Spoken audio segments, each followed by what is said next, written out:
name is Brad J. Lamb from Brad J. Lamb Realty, Inc. And my belief is that this spring we're going to have a very strong real estate market in the City of Toronto for two principal reasons. The first one is we have a surging economy that's come back from recession. Employment's going to start growing, and we're in a position right now in the city and the country of very low interest rates. So that'll cause a big increase in demand over the next 3 or 4 months. Hi, I'm Sherry Cooper. I'm Chief Economist of BMO Capital Markets.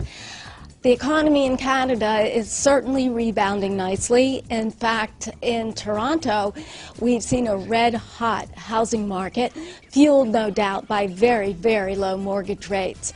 As we move into the spring, I would expect that the housing market will remain strong, although I think there's some chance by summer that we could start seeing an increase in mortgage rates.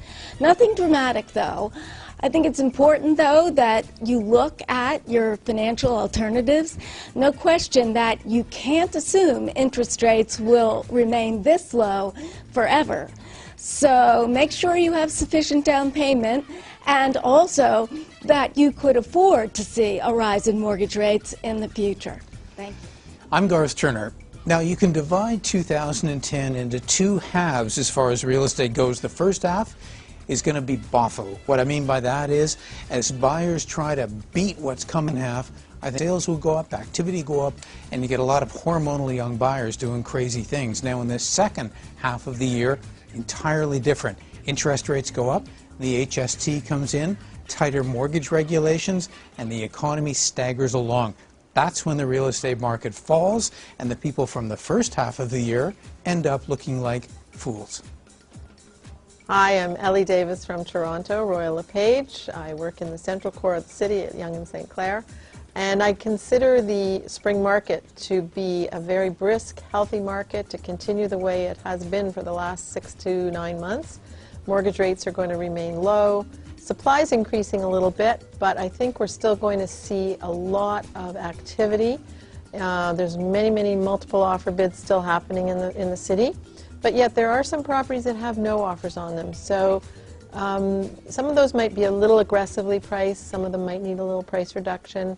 And I think if people like them, they should make an offer, and most likely we'll get the property.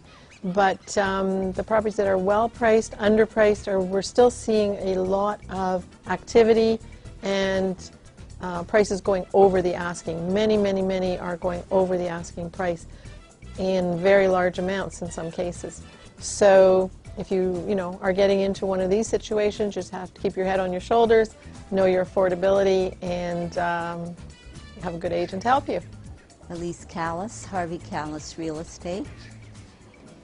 I think it's going to be a very vibrant spring market, especially there's still a shortage of homes, and July 1st with the new HST tax, I think people are very anxious to make a commitment, and they're predicting the interest rates may go up. So far they haven't.